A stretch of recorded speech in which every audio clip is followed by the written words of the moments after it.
I can't tell who's on the Zoom or not, Oh, the you're way I have my computer set up. It's okay. I got you covered. All right, everybody, welcome to our advocacy session this morning. We are super excited to have you guys on to learn more about New Mexico Legal Aid and what they do, especially with all the new restrictions with COVID-19.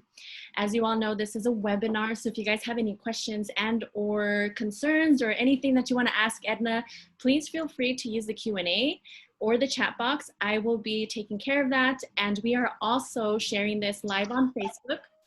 So for those of you joining us on Facebook, we're really happy to have you guys join us. Again, same thing goes for you guys out in Facebook. Please add your questions and comments, and I will read them to Edna. My name is Teresa, and I work for the New Mexico Coalition Against Domestic Violence. I'm the Communication, Education, and Outreach Coordinator, and I'm really excited to be working with Edna Sprague in order to bring this presentation to you guys. And just to give a little background on Edna, she has 19 years practicing as an attorney, where she has demonstrated her commitment to victims of violent crimes in New Mexico. She has mainly worked with intimate partner victims. She currently works at New Mexico Legal Aid as a litigation director, providing extensive assistance to the most underserved populations, including domestic violence, sexual assault, and stalking victims. And it's a logical step for Ms. Sprague to continue her career commitment to marginalized people who need assistance with civil legal services. Ms. Sprague is also currently part of the strangulation multidisciplinary team, after having completed her advanced course on the prevention of strangulation conducted by the Training Institute of the Prevention of Strangulation. And so she has an extensive background, guys. So if you guys have any questions, please let her know in the chat box. Other than that, enjoy your training. I will be here to support you if you need anything. And so with that being said, Edna, thank you so much for being here with us today. Thank you so much, Terry. I'm super happy to be back. I did a advocacy cafe. The last time I did one, I think, was about a year ago, I think in October. I love doing training sessions with our community partners. So if anybody wants me to do anything specifically for you or with you, just reach out to me. My telephone number this is my direct telephone number, the 768-6110, and that is my email address here at New Mexico Legal Aid. So I have a cuckoo clock. So if you hear something chirping in the background, that is my cuckoo clock, and its longest cuckoos will come at noon when it cuckoos 12 times. So if I can catch it, I might mute it so you all are not blown out by the annoying cuckoo clock. I like it because I can figure out what time it is without actually looking at the clock. So that's why I use it. So it sounds like we have a lot of people on today, and like Terry said, I like having questions.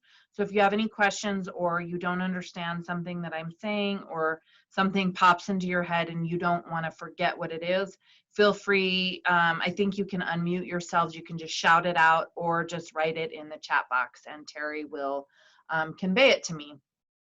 So New Mexico Legal Aid is the state's largest and only civil legal services provider. So what does that mean?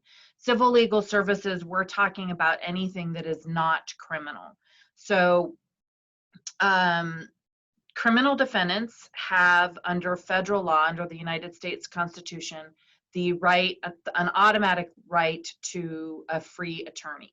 Civil law does not have that right. And so what happened was in the 50s, I think, or 60s, Congress created the Legal Services Corporation, which is a structural agency to provide funding to statewide state programs providing free civil legal services. And we have eligibility guidelines, and I'll go over that here in a minute. But basically, each state has a civil legal services provider. New Mexico's is New Mexico Legal Aid. Some states have more than one. New Mexico used to have more than one, but in about 2005, we merged into the statewide civil legal services program, and our name is New Mexico Legal Aid. We are also known by legal aid, but we prefer people to use our full name because we are very proud of New Mexico and the services that we provide in this state. So the services that we provide are basically domestic violence orders of protection, housing, focusing on evictions and subsidized housing, consumer protection, so consumer debt, repossessions, predatory lending, that type of thing. Economic security, which focuses on SNAP benefits, TANF, unemployment, which is something that we've been dealing with a lot right now during COVID. General assistance, Social Security, those types of things. We also have attorneys licensed in every single tribal court, both Pueblo and Navajo and Mescalero, Apache, and Jicarilla. So we have attorneys licensed in all of our tribal courts. And we do offer, it's very interesting because tribal members who are charged with crimes in tribal courts are not entitled to attorneys for the most part. And so we do provide criminal defense in that special context. We also do self-help legal clinics, and we have a volunteer attorney program. And the volunteer attorney program is basically we take cases that we think are compelling and seek the enlistment of a volunteer attorney to represent potential clients pro bono. And I will talk about how all of these things have been affected by COVID, but let me just kind of keep going. So our general eligibility is income-based. So what that means is that you have to be a certain percentage, 125% over the poverty guidelines for the state of New Mexico.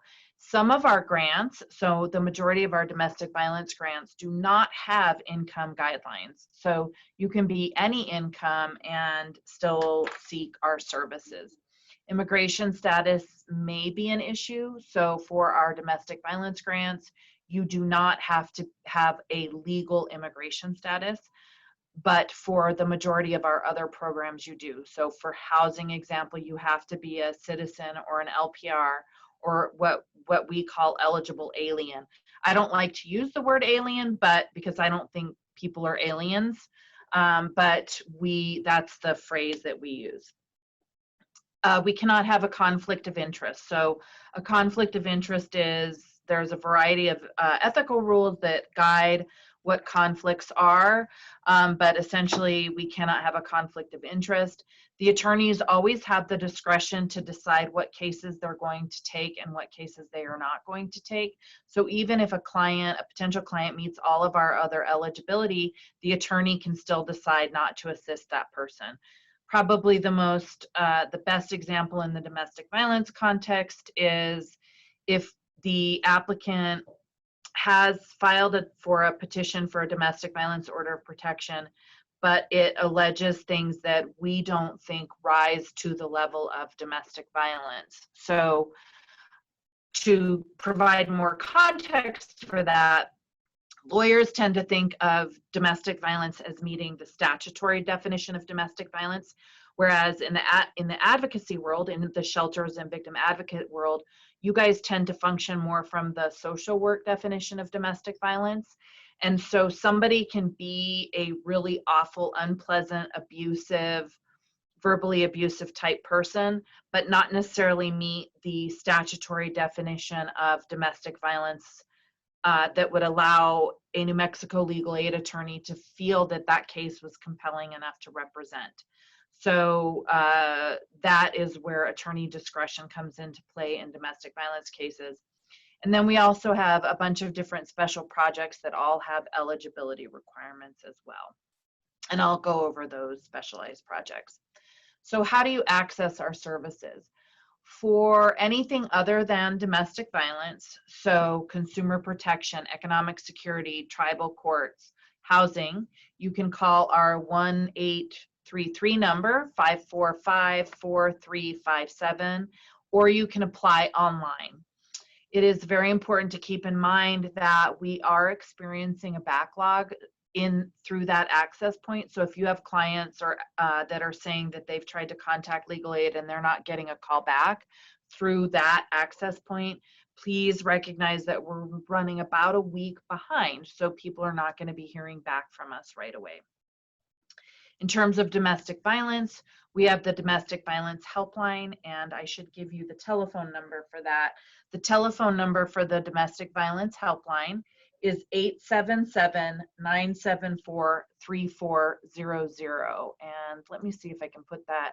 Can you put that in the chat box? Yeah, I'll put it in there for you. Okay, great. So 877-974-3400. That telephone number is operated Monday through Friday from 9 a.m. to 5 p.m. And anybody can call that telephone number seeking assistance with domestic violence. Then we have what we call the shelter referrals, and that is in partnership with you, the shelter providers, we have a special agreement where you all can make referrals directly to us. And we can also get cases directly through our intake line. However, we prefer that you access legal aid through these specialized points, either through the DV helpline or through the shelter referral process. So some of our special projects, and I have two screens up, so that's why I keep looking back and forth. I'm not checking my email, I promise. So, and there's the DV helpline number again. So we have a bunch of special projects. We have our Safe to Be You project, which is through the Department of Justice, and it is for LGBTQIA identified victims who have experienced violent crimes based on their identity. And we can assist them with all variety of issues, housing, domestic violence, consumer protection, economic security, through that grant. And that telephone number is 877-545-7270. Then we have the Domestic Violence Helpline that I've provided there. We also have a Victims' Rights Project that is statewide. And what that means is that we can assist victims in advising them on how to interact with the criminal justice system. So probably the clearest example would be a sexual assault victim who is prosecuting her abuser and the person who raped her, whether it's stranger or intimate partner, and the defense attorney wants to get access to that victim's mental health records, for example. That's something that we could enter on and help assist the district attorney and the victim protect their rights under the Victims' Rights Act, which is a state constitutional act. We also have a migrant farm workers program in the southern part of the state. And actually we see a fair amount of human trafficking, labor trafficking through our farm workers project. We do water law. I don't know anything about water law, but we have an attorney up north who does it. We have a low-income taxpayer clinic. We do a lot of rural advocacy. We have veterans programs. We have we partner with First Nations on a human trafficking, so that would include sex trafficking and domestic violence program. And then we have a kinship care program, meaning that if you find yourself being a grandparent who's taking care of a grandchild and you need to get kinship guardianship, we can assist with that. So those are just some of our special programs. We have 52 attorneys across the state approximately. We can service cases and clients in all areas of the state. Combined, we have hundreds of years of experience, and we have specializations, and we also have generalists, what we call generalists. But for the most part, we're specialized into one of the four areas that make up our primary practice group. So family law and domestic violence, housing, consumer protection, and economic security. We also handle appeals. Are there any questions about what I've said so far? Because I'm actually almost at the end of my PowerPoint, so except for the COVID stuff, which I think will take up a lot of time. So COVID-19. Prior to March 2020, Obviously, all domestic violence orders of protection hearings were held in person. In fact, every court case across the state was held in person, except for special circumstances where a party had to seek leave of the court to appear by phone. You used to have to file a motion to ask special permission, and we would do that on occasion. For example, if we had a victim that was too afraid to face her abuser in court. But you had to be given special permission by the court to do that. You couldn't just call in and have it be that way. But when COVID-19 hit, the court, for the most part, issued many different Supreme Court health orders dictating that hearings would be done over the phone, excuse me, or over Google Hangouts. But even though the Supreme Court issued this order, and that is in fact the law of the land, that hearings be done over the phone or over Google Hangouts, we know for certain that at least one judicial district is requiring litigants in domestic violence cases to appear in person, and that is in the 11th Judicial District, which is Farmington. And the justification that the courts are using up there to, in essence, defy the Supreme Court order is that domestic violence orders of protection are such extreme remedies that in the interest of justice, it requires that the parties appear in person. New Mexico Legal Aid does not typically practice up there because DNA Legal People's Services is supposed to be providing services up there. We do occasionally get cases from there. I know that for a while DNA did not have an attorney doing domestic violence, and so are there any advocates from up there on the phone? Hey, Edna, and it may just be me, but what does DNA stand for? I don't actually know what it stands for, but it's, I assume that they mean it's literally the initials DNA, but I think it might be a play on Dene, referencing tribal courts, the Navajo Nation. So I don't actually know what it stands for, but it's Dene Legal People Services is the name of the civil legal services provider up there. Do we have any advocates from up there? It doesn't look like we do. Oh, we do have one, Shannon Hoshnick. Shannon, how many cases are you all seeing that they're doing in person? Everything?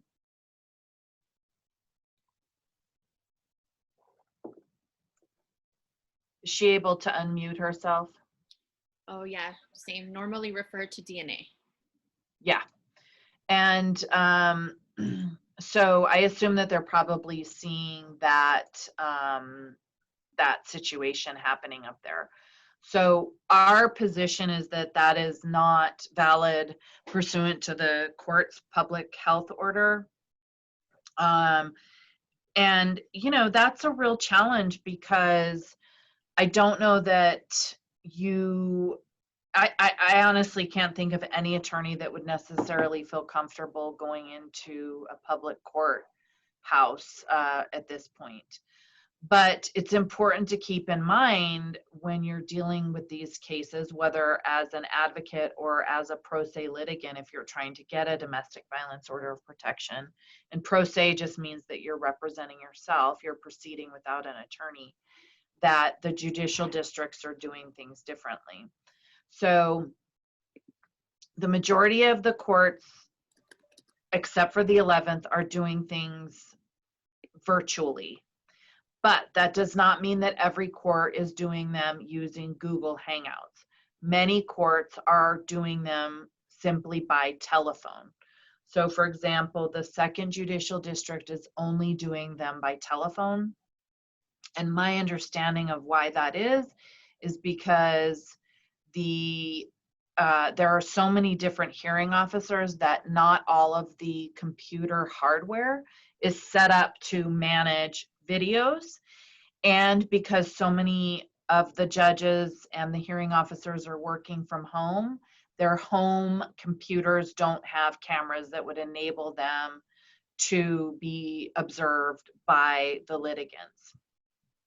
So the New Mexico Supreme Court has not mandated that the hearings be done video. It simply mandates that they be done virtually.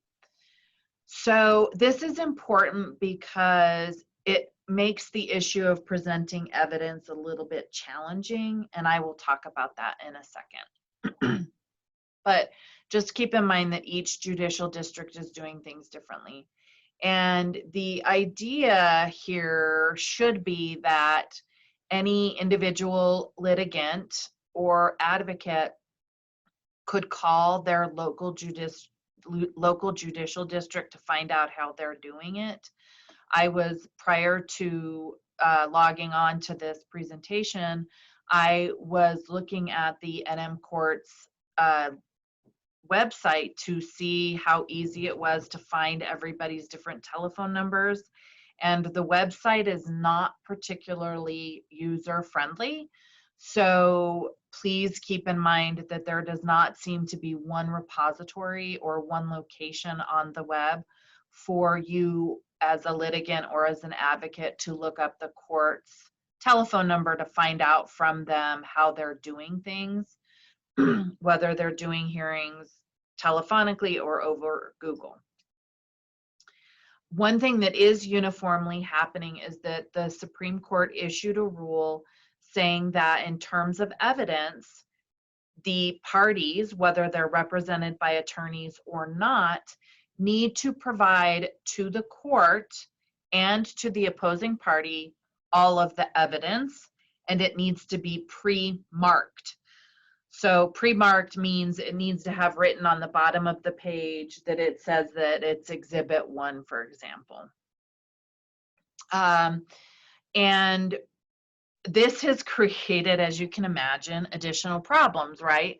Because if I put together a packet of, let's say, 50 exhibits, and I hand deliver that to the courthouse, because I can't email it because everybody, servers might have limitations on the amount of memory that can be emailed.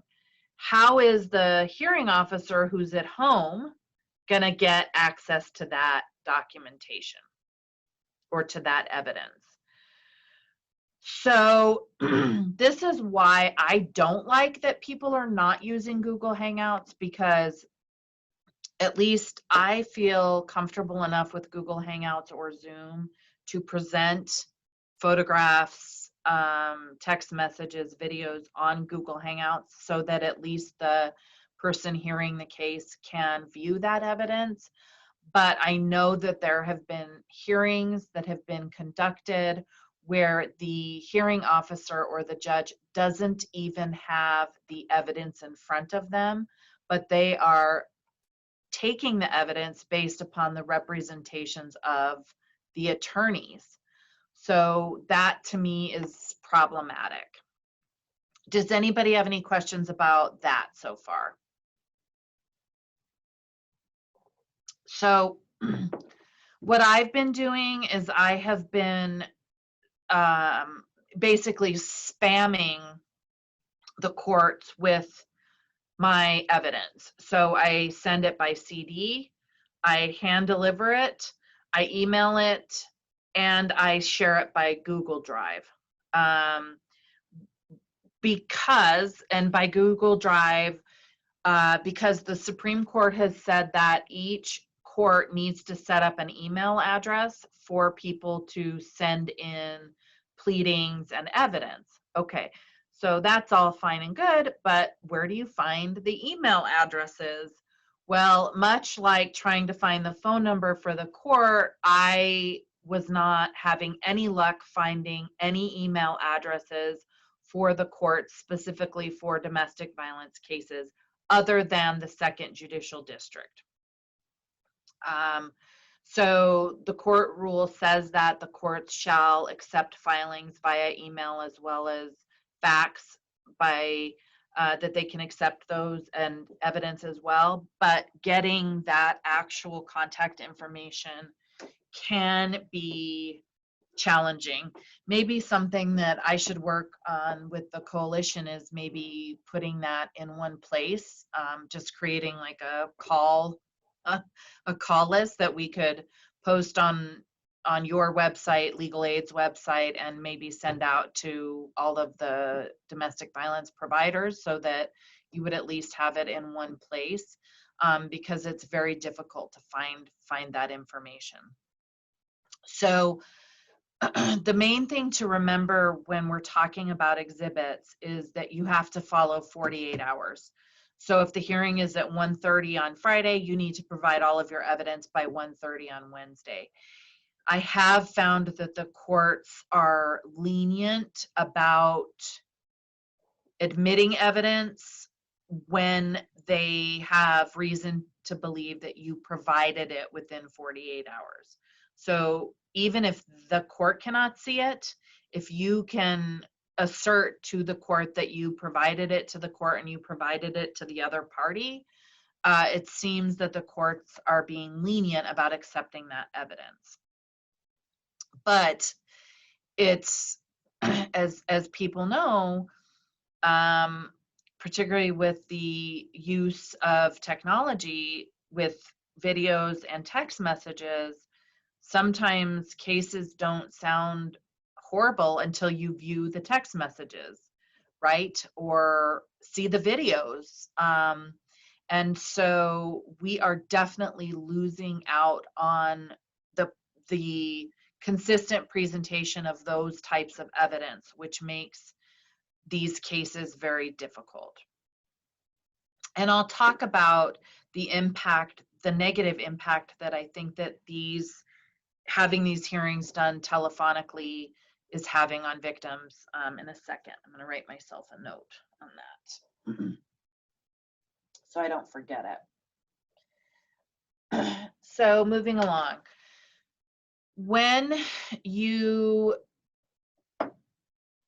file your petition for the domestic violence order of protection, the courts are issuing orders that provide the instructions on how you should appear at that hearing. So for example, in the 2nd Judicial District, the courts are issuing orders to appear, and they include special instructions. So let me see if I can find a copy of that for you, of what that looks like.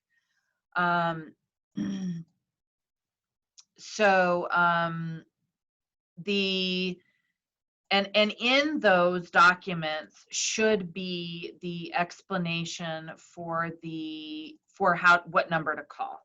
Okay, so that's all fine and good, but when every court is doing it differently. Okay, so let me just show you what I'm talking about here.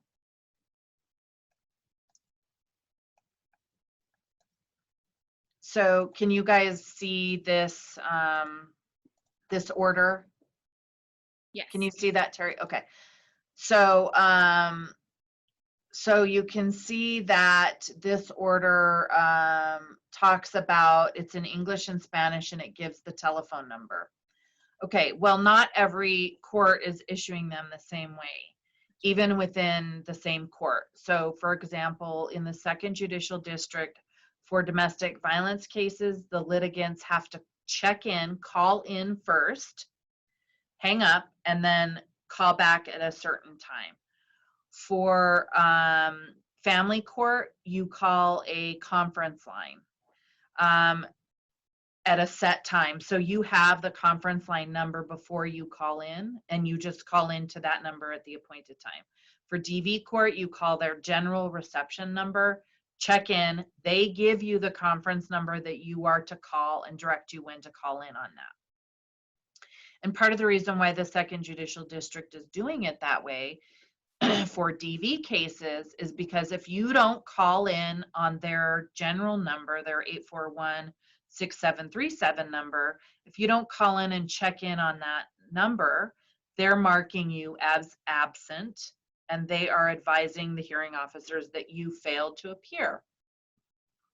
Well, that sounds reasonable, right? Kind of, except that when you have, 15 hearings set all at the same time, and you have, 40 people all calling into one telephone number, and you have 2 receptionists, what's the likelihood that you're going to be able to get through in a timely fashion?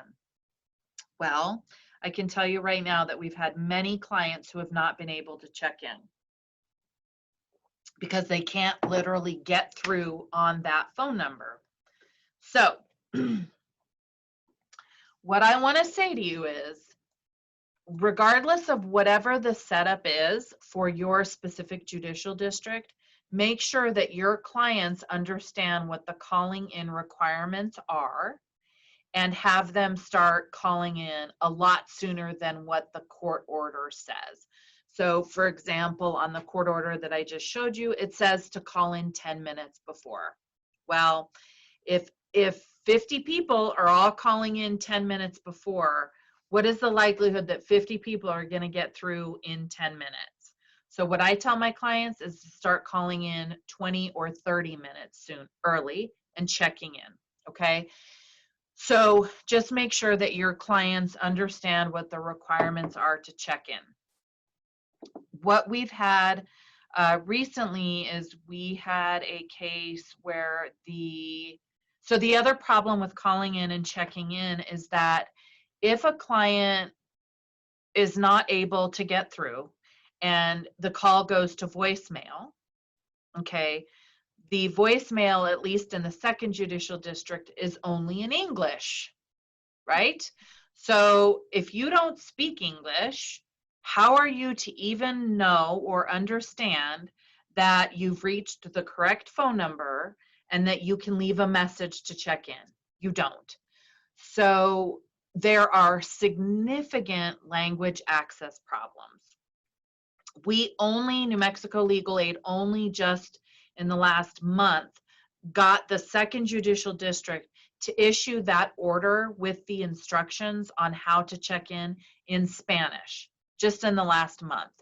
So for the entire time of COVID, the majority of the time of COVID, those instructions were only in English. So we know that this is a problem with the interpreters. We're trying to deal with it, but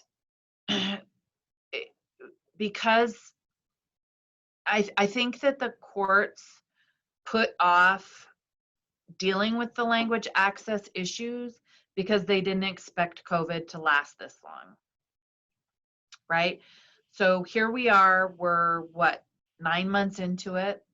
I think that we are probably going to be conducting court virtually for the next year.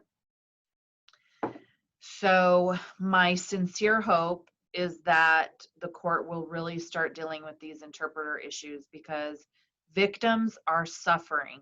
English speaking, educated victims with attorneys are suffering. I cannot imagine what is happening to somebody who is representing themselves, doesn't know how to read English or understand English, and has no idea how to intersect and do a hearing by phone in the first place. I don't know what's happening to those people. I think they're not filing orders. Does anybody have any firsthand kind of experiences to share along those lines? So we do have Enlace Comunitario, which deals with our Spanish-speaking immigrant community, Latino community.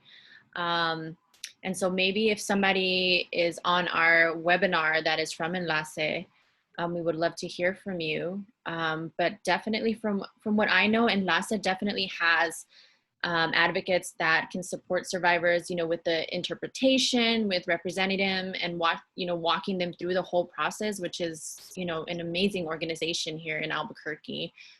So if this reaches any Spanish-speaking people within our community, you can definitely reach out to Enlace Comunitario for some support there in how to manage the judicial system right now, especially with COVID-19. And thank you, Edna, for providing that document from English to Spanish. That's amazing.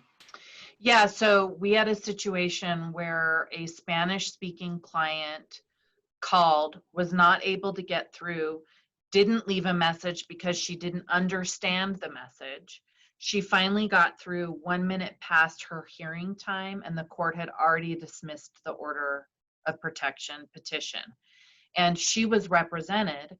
So when our attorney, who was waiting on the phone, right, our attorney had gotten through, when our attorney gets told by our client that she didn't leave a message, you know, was not able to get through until 1 minute passed, and then our attorney found out that the petition had been dismissed, our attorney, rightfully so, wrote a livid, very articulate letter to the court and said, this is absolutely unacceptable, and filed objections officially with the court and the chief judge, Judge Ramirez.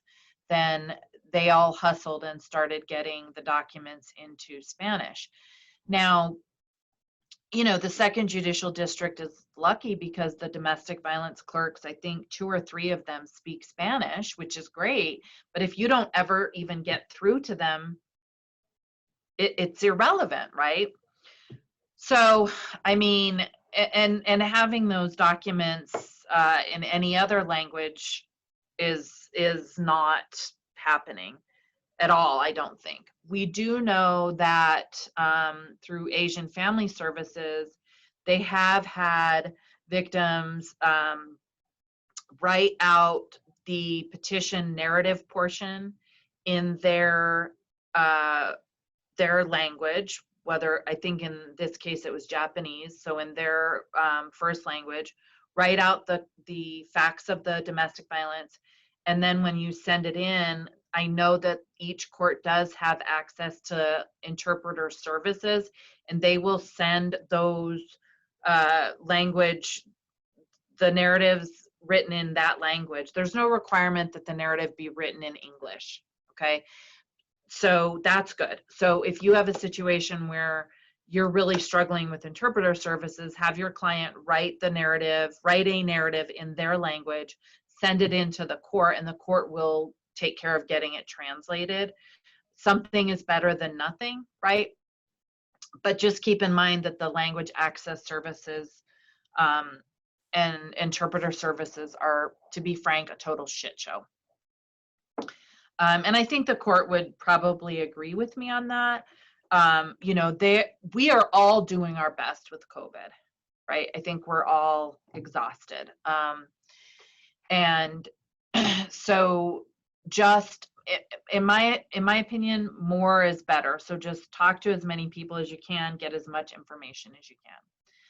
I also want to explain to you how they're doing interpreter cases, okay? So I'm gonna stop sharing my screen here for a second because I'm gonna draw a chart for you of how they're doing this. Because it's crazy, it's madness. So let me find a marker here. Does anybody have any questions while I'm looking for a black marker?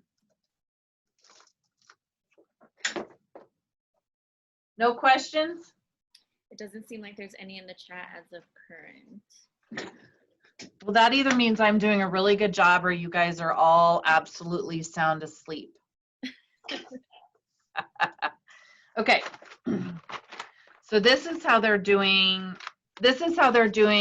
cases with interpreters in Albuquerque. Okay.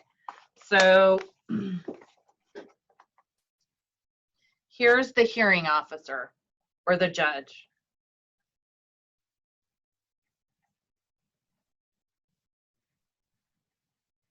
Okay. And I know I can't write backwards, but just bear with me. Okay. So let's assume that both of the parties have an attorney, okay? Attorney number 1 and attorney number 2, okay? And let's say that the abuser, he speaks English, okay? And let's say that the victim speaks Spanish, okay? Okay, so we have one person who speaks English, the attorney speaks English.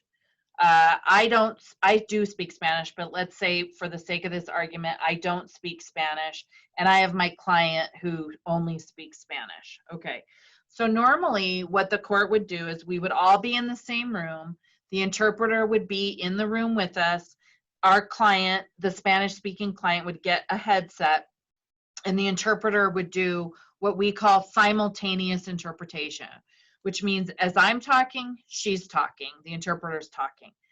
We don't do consecutive interpretation because that takes a lot of time, right? So consecutive interpretation is I talk, the interpreter talks, the client talks, the interpreter talks, I talk, right? Consecutive is we're all talking at the same time, or myself and the interpreter. The interpreter is literally translating at the same time that I am.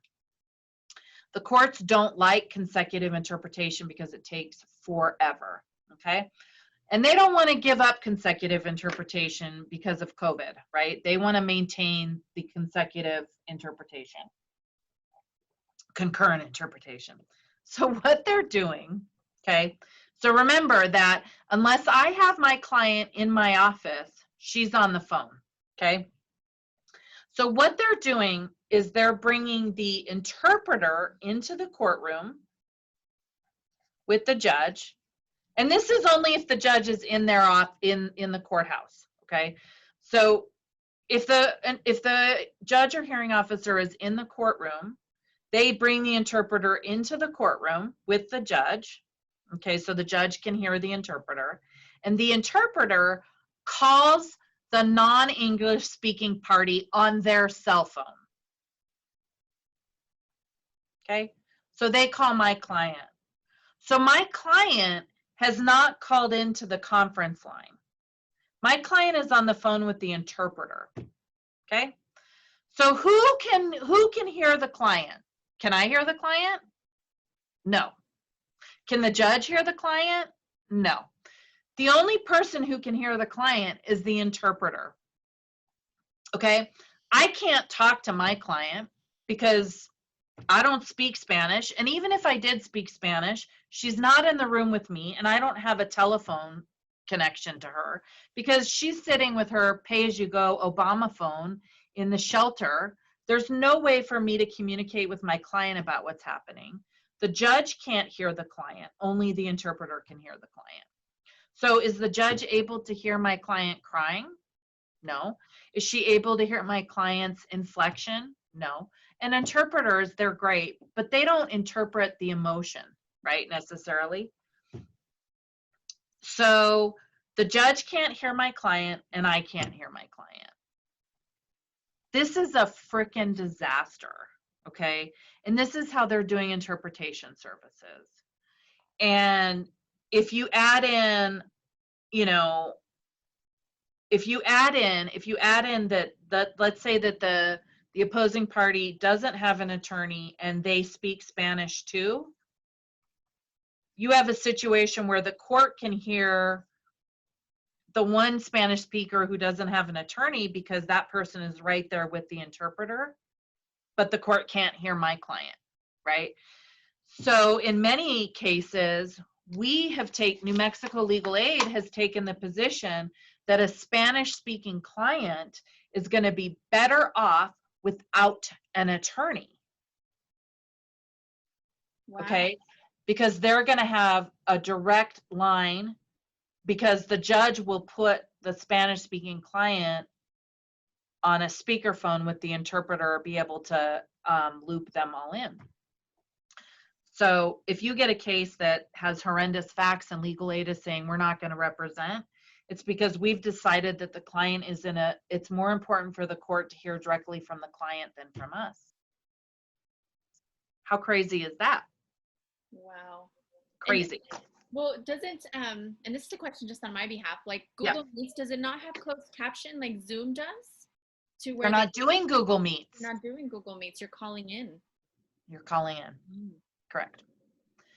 So, so this has been a huge problem, and it is forcing us to really rethink strategically how to present a case, how to represent a client.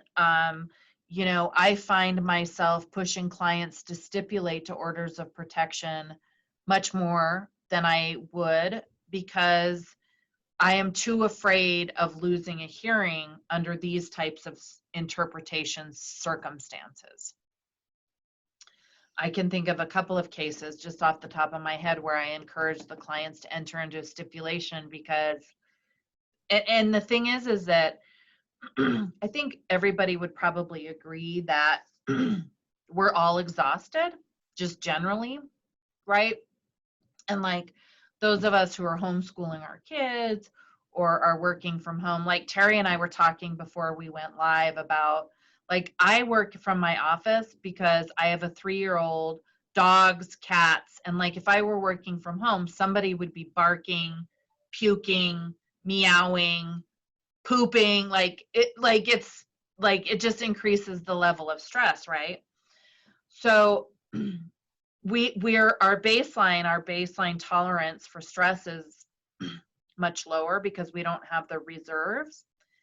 It's and doing hearings are that much more difficult for us as lawyers, and it's that much more difficult for the hearing officers, right? Because they can't see the clients, they can't judge, they can't look at the witnesses. So they get irritated with the interpreters, they get irritated with the litigants, they get irritated with the attorneys. And so their tempers and their tolerance for hearing these cases and deciding them is much lower. So we're seeing hearing officers do crazy things just because we know that they're irritated. And does it make me livid? It does, but I'm in the same boat. You know, it's not like any of us are feeling great. I mean, I suppose some of us love working from home, but I certainly don't. So I'm going to go back to sharing my screen so I can go back to my list, and I'll talk about down here in objections. I'll talk about what we're doing to counteract a lot of these situations.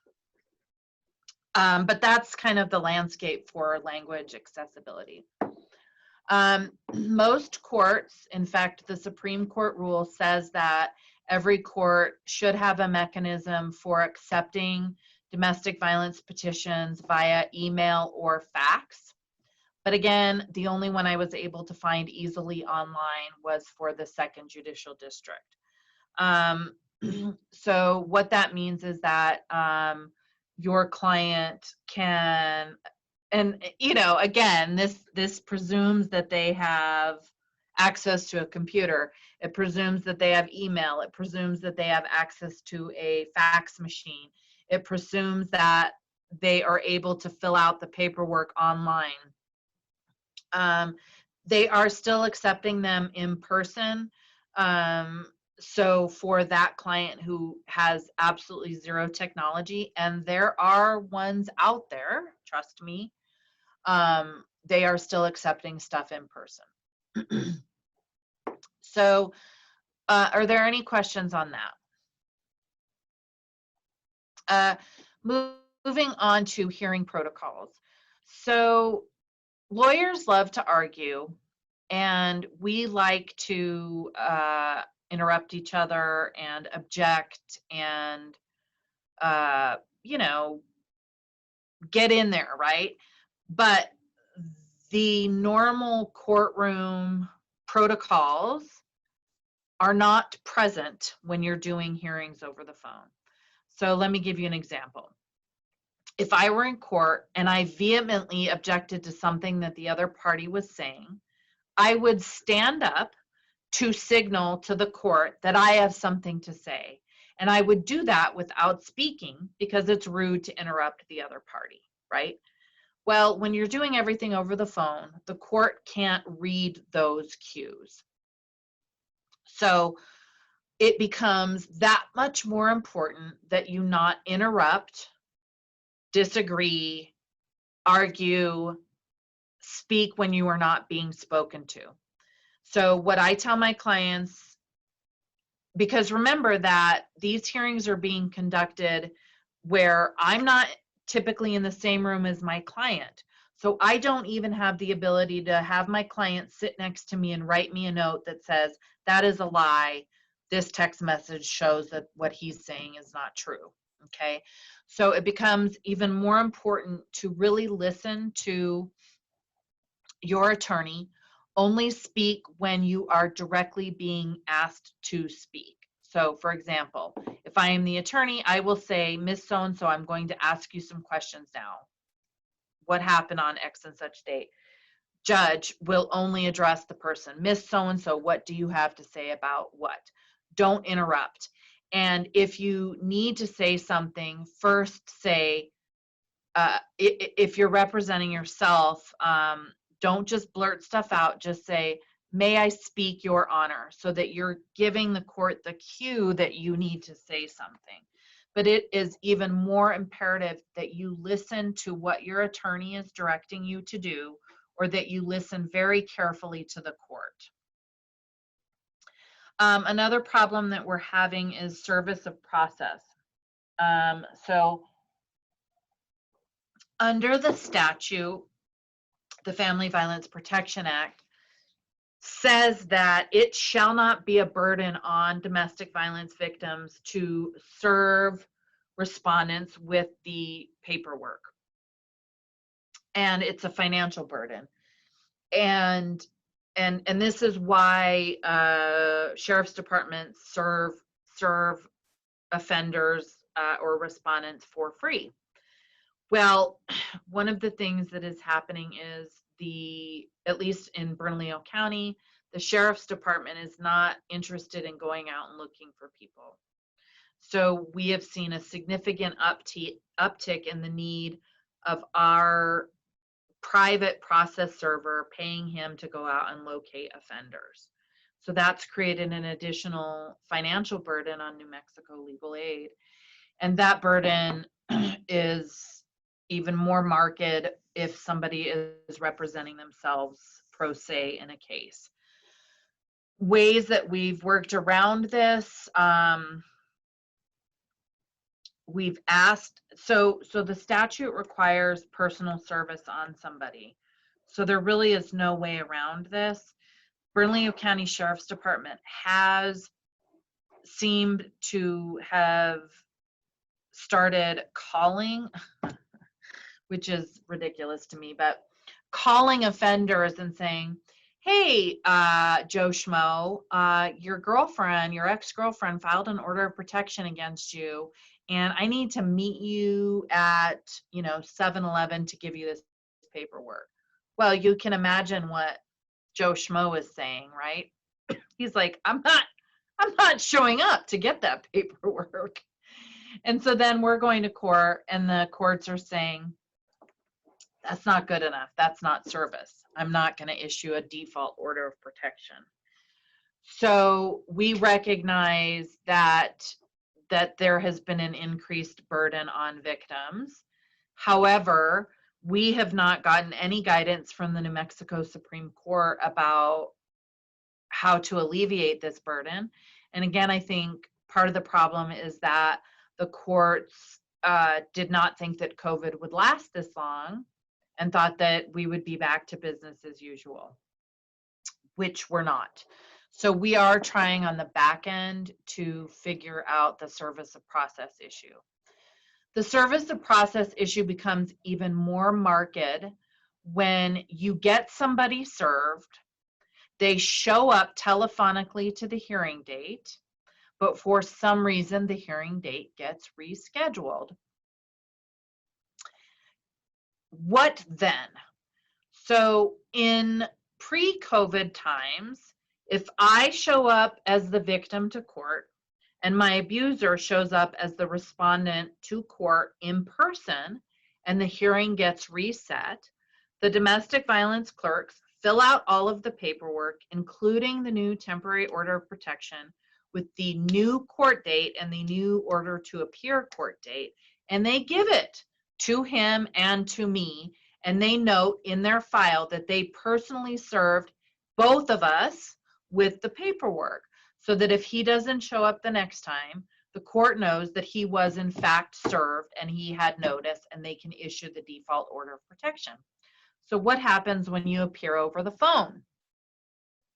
Well, what we're saying is we are pushing the courts to go on the record and say to the offender, your next hearing date is January 5th at 1:30 p.m., same telephone number, same hearing officer, so that if that offender does not show up the next time, they can't say that they didn't get notice, and the court feels comfortable issuing a default order of protection.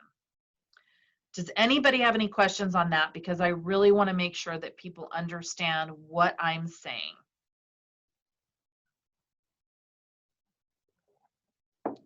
It doesn't look like there's any questions in the chat. Yes, okay. So I just want to make sure that if your client is representing themselves pro se, they need to ask the court to give the new hearing date and time on the record so that the offender hears about it. Okay?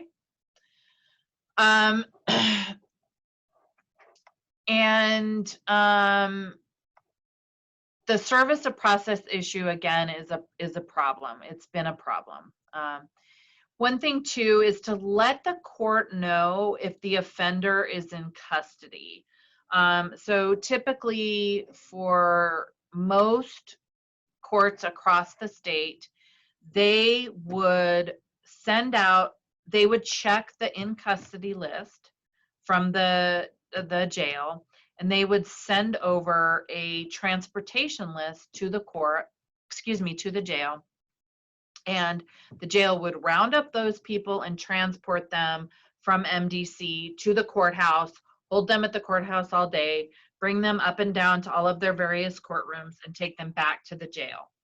Well, because everything's telephonic, they're not transporting them anymore. So what does that mean? That means that it is the court's responsibility to work with the jail to schedule a time and a place, or to make arrangements for the offender to call into the court hearing from the jail. And unfortunately, the burden is being placed on victims to let the court know that somebody is in custody. So if you know that somebody is in custody, and again, this is kind of a crapshoot because the courts are letting people out of jail so frequently that even if you think that the person is in jail on Thursday and your hearing's on Friday, they could be released. But still let the court know and document who you talked to with the court to let them know that, so that you're saying, hearing officer, I let clerk Jane Smith know that my offender is in custody. Yes, he got released in between, but he knew that he needed to appear, and we have service of process, because we're trying to enable the court to give and issue as many default judgments as they can, assuming that the service of process issues have been met. We had a case where hearing occurred, offender appeared on the phone, he was in jail, we had him served with that first TRO, the hearing got continued, the court did not put the new date and time on the record, the offender got released, and we were unable to serve him for the second hearing, and that case got dismissed.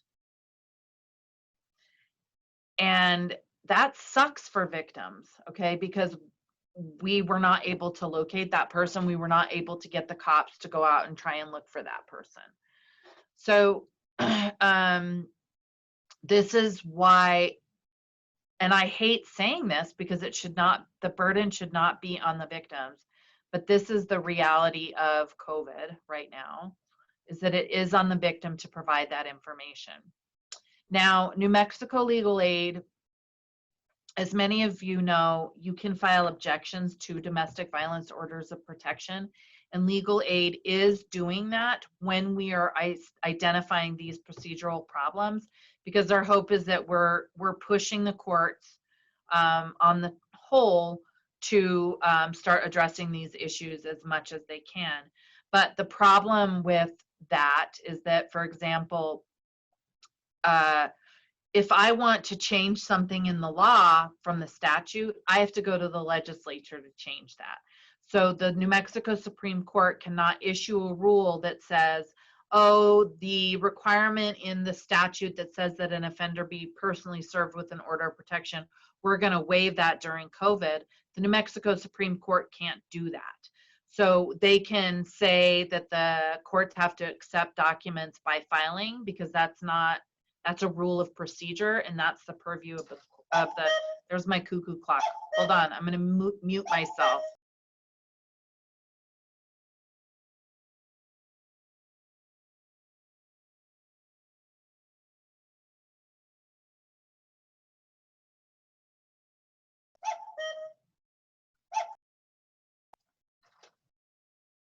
It's noon.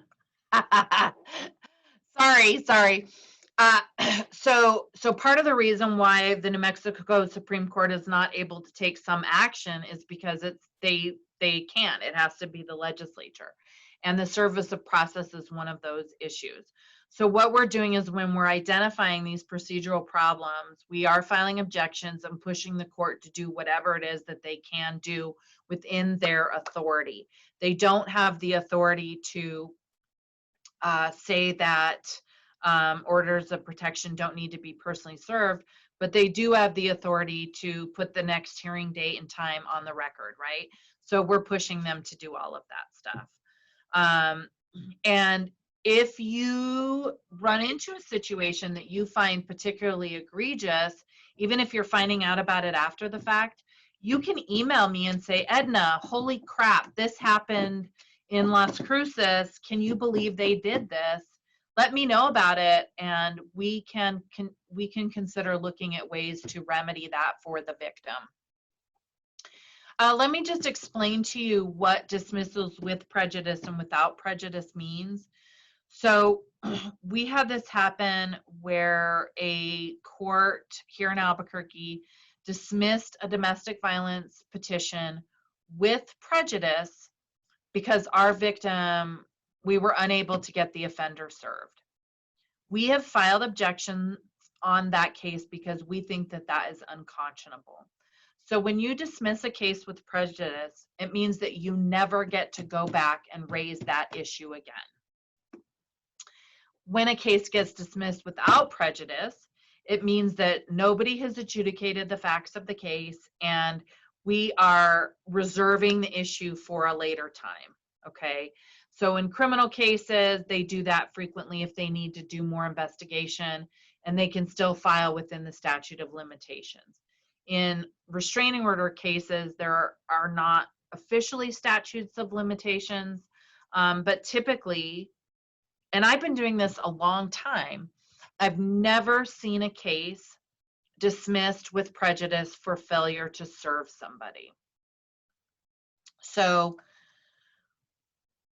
we were really disturbed about that outcome, and the underlying it wasn't even like the underlying facts of the case were not particularly serious. It was actually a very serious rape case, and we had tried to get this person served 4 different times.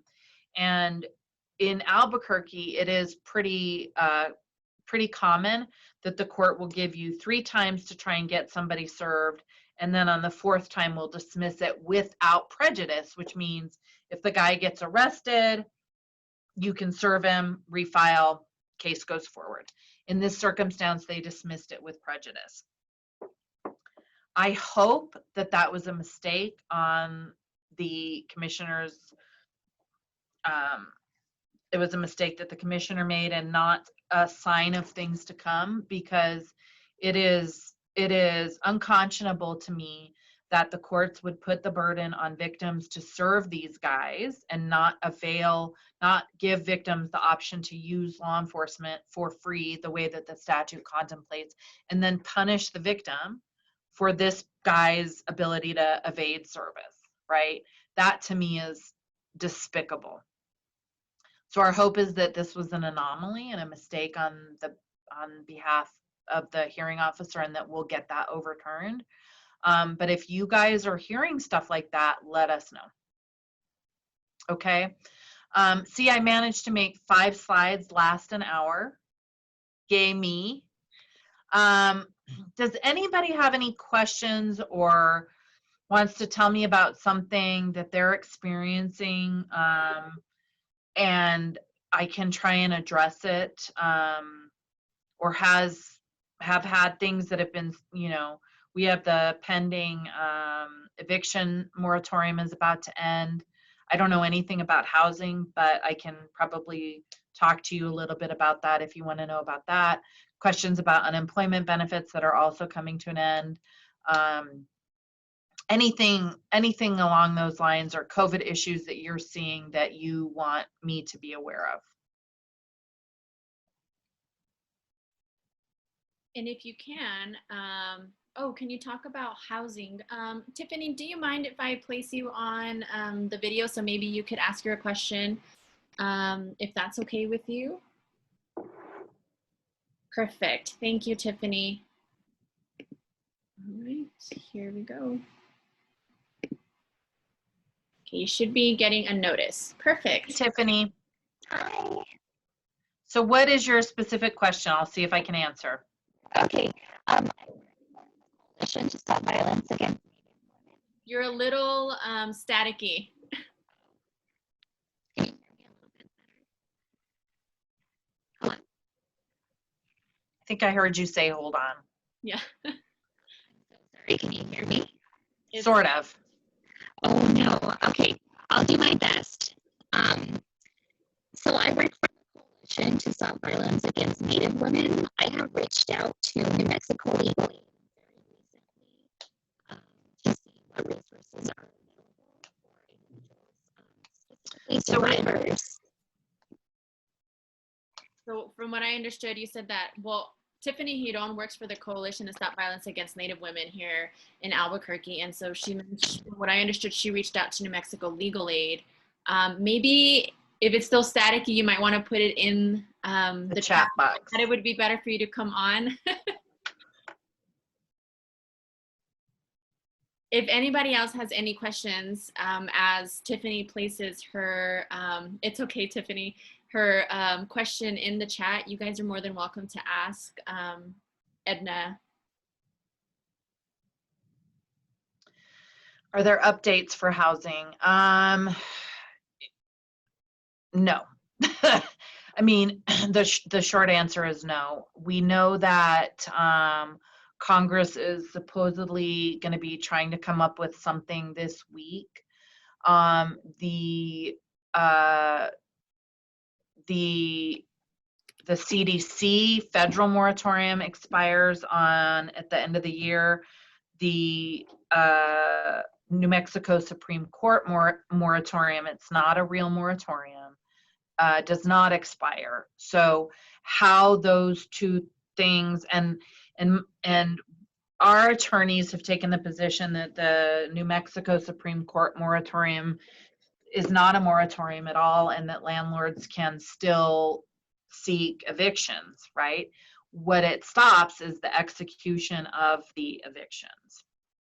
So, and that's my basic legal understanding. So we are expecting at this point a flood of evictions under the federal moratoriums, if it expires, to be filed come the first of the year. So that's the update. The update is, oh shit, that's the update. And that's not very helpful. No, it looks like survivors right now, if it was difficult before to leave and seek resources and have the courage to, right now, it just looks like so dim and such like so much harder. If they were facing so many barriers then, the barriers that they're facing now in order to advocate for themselves, attain restraining orders, and updates and holding, right, those restraining orders. And what you said, like if if it's like changed to a different date, and that person did not show up and they don't have that document that states that that order is extended to that next date, right? So if say there's a violation of the restraining order during that gap, she or he does not have, or they don't have a document stating it was extended, and they should be protected in holding the offender accountable, right? Yeah. Gosh, there's just so many things that survivors are facing right now. Wow. Well, before I answer Shannon's question, we are seeing that, going back to the kind of the emotional component, we know that even English speaking, reasonably articulate clients are suffering because the courts are not seeing them Right. in person. So that mostly impacts the stalking cases, the cases that don't have gory photographs, right? Like the gory photographs, those cases are still, for the most part, we're seeing the same successes that we had seen before. But for some of the more nuanced cases, the stalking cases, the child abuse cases, CYFD was impossible to deal with before. Now they're even more impossible to deal with because nobody knows where they are. Like, we didn't know where they were to find them in the first place before.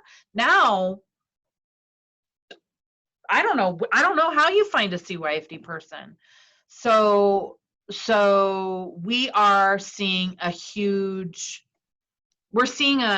disparity that existed before in the difficulty of convincing people about the seriousness of stalking or child abuse. We're seeing that grow. And that is heartbreaking. And it is, I know that you guys know that the collateral toll when you lose those types of cases is the grief is deafening, right? Like if we were worried about advocate and attorney burnout before, we're experiencing that even more. We are, personally. So, and I don't know how to give you guys hope about that other than to say that we're trying, we are really still holding on to hope ourselves. And one good thing about COVID, it's not a good thing about COVID, but we are able to appear in more courtrooms because everything's telephonic. So that's good. That's been good for our housing clients because we're able to take cases in Clayton and, weird places that it was difficult to have an attorney drive 4 hours, hotel overnight, drive back. Like that has freed up some capacity for our attorneys, but in terms of the emotional toll on our victims, it's been devastating. There is not funding assistance for serving restraining orders on the reservation. So for serving somebody on the reservation, we would have to, so first of all, state police, local police, state agencies, whether it's city, county, state, they don't have jurisdiction on the reservation or on the pueblo. So they can't go on to the pueblo to serve somebody anyway. I mean, if the pueblo's open, they could drive on to there, I suppose. But if the pueblo got pissed off and said, get out of here, Bernalillo County Sheriff's Department, the Bernalillo County Sheriff's Department would have to do that. So we frequently try to work with the tribal police, but I have a case out of Navajo Nation where the offender, his whole family is in law enforcement, and we can't get him served, and he never comes off the reservation. So even though our client is in the state of New Mexico because she fled the reservation, we can't get the guy served. So no, the long answer, Shannon, to your question is they are on their own, and we will coordinate as much as we can if they are our client to do service of process safely. And remember that anybody over the age of 18 who is not a party, so not the victim, can serve the offender. But if it's not safe to serve them, we don't want you risking your lives. We would rather come up with a safety plan and get you out of the state. But moving out of the state is difficult. You know, it's very difficult. Yeah, Shannon, the Navajo reservation is probably the biggest kind of black hole of service of process because it's so big. You know, we do have a process server who's phenomenal. He used to be a bail bondsman, so he's like, he isn't afraid of anybody, and he goes out there and gets them. But we pay him, you know, we pay for it. So I'm happy to troubleshoot ideas with you, but I can't really provide you any square guidance on how to do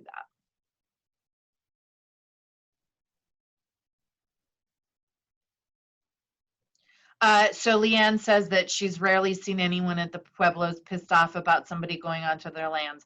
Well, like Santo Domingo is a closed Pueblo, so we aren't allowed to go on there. But yes, I mean, very, very infrequently are people mad about that. But you know, technically the state law enforcement agencies don't have jurisdiction to go onto those lands in their capacity as law enforcement. Or even if they're available, right? Like you said, the sheriff's office is not currently willing to, or whatever reason it may be, that they're not delivering those restraining orders. Right. So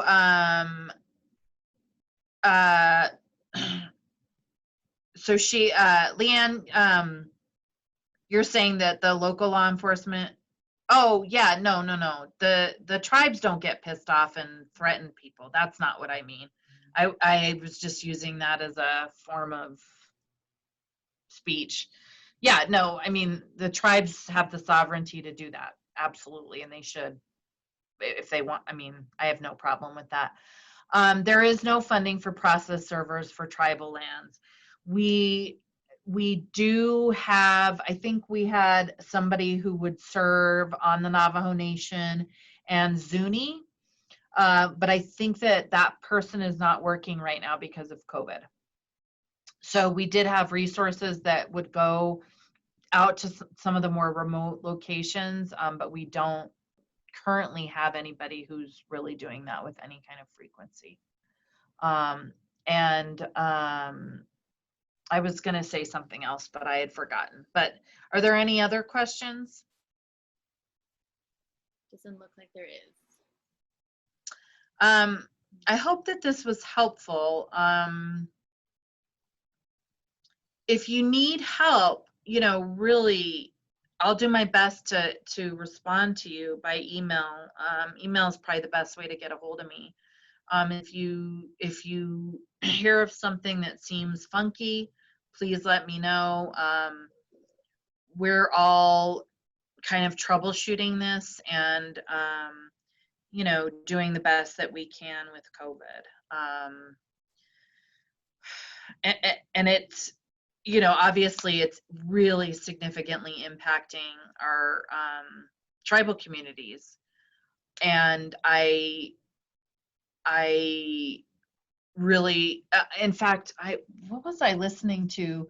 I think the Navajo police, the tribal cops, I think they've had 4 of their own die from COVID.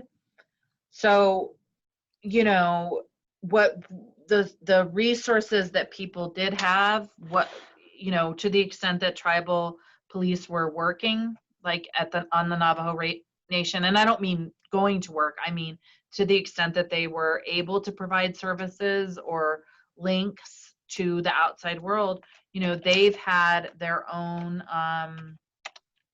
losses. it's really, you know, devastating. Legal aid's been lucky. We have not been, we've had pretty good luck with COVID so far. But I know that a lot of people, you know, Navajo Social Services, for example, is not doing a whole lot in terms of going out into the community. I know that the shelters, you guys are all operating at a lower capacity. There's just a whole lot of suffering right now, and we're doing what we can, and we support you guys 100%, and we're here to support you. Thank you so much, Edna, for all the information. To those that are on the webinar, as well as those within our Facebook community, just to realize what survivors are currently going through, all of the changes and restrictions that have affected survivors and their families on staying safe, attaining restraining orders, what the court process looks like, what barriers are currently facing. So thank you so much for the information, and we know that you guys are doing your absolute best to support survivors in different capacities, and I just cannot imagine how overwhelmed you guys may be as well. And so I thank you so much for your continued patience with survivors and with our organizations. And with those on our webinar, I will be sending you your certificate after this training. But if you can first please fill out a survey on how this training was for you. If you could let us know if this was an amazing training and you would like more, we would love your feedback. And again, I will be sending Edna's information to you all within that email for those of you joining us on Zoom. So you can contact her with any questions and or concerns. And I can send you my PowerPoint. Perfect, thank you, I appreciate that. And then we'll have the PowerPoint as well. And then I am also recording this, so if you guys would like this as well, I can send it to you. We obviously have a YouTube channel, so follow us there where we have all our advocacy cafes and other trainings that we've done in the past, so please follow us there. Follow us on Facebook and Instagram as always to stay updated on what we have going on. And again, with all of our organizations, we appreciate everything that you're doing for survivors right now and supporting them with all of these things that they are currently facing. If it was hard for them before, like I said, it is definitely harder right now.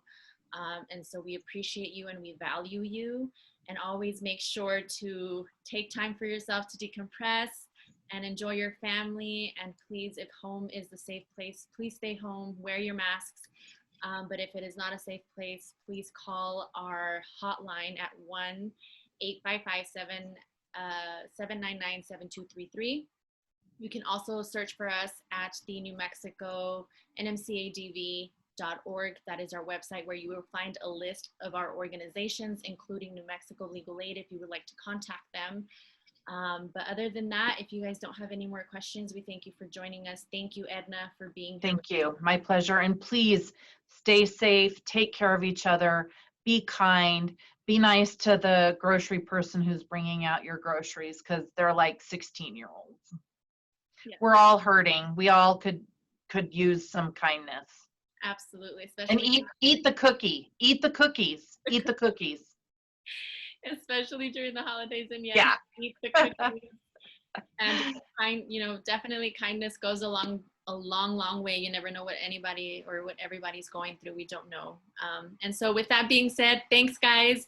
And we will see you next month in the new year. Enjoy your holidays, stay warm. And again, thanks Edna. I appreciate it. Thank you. Take care. Bye. Everybody.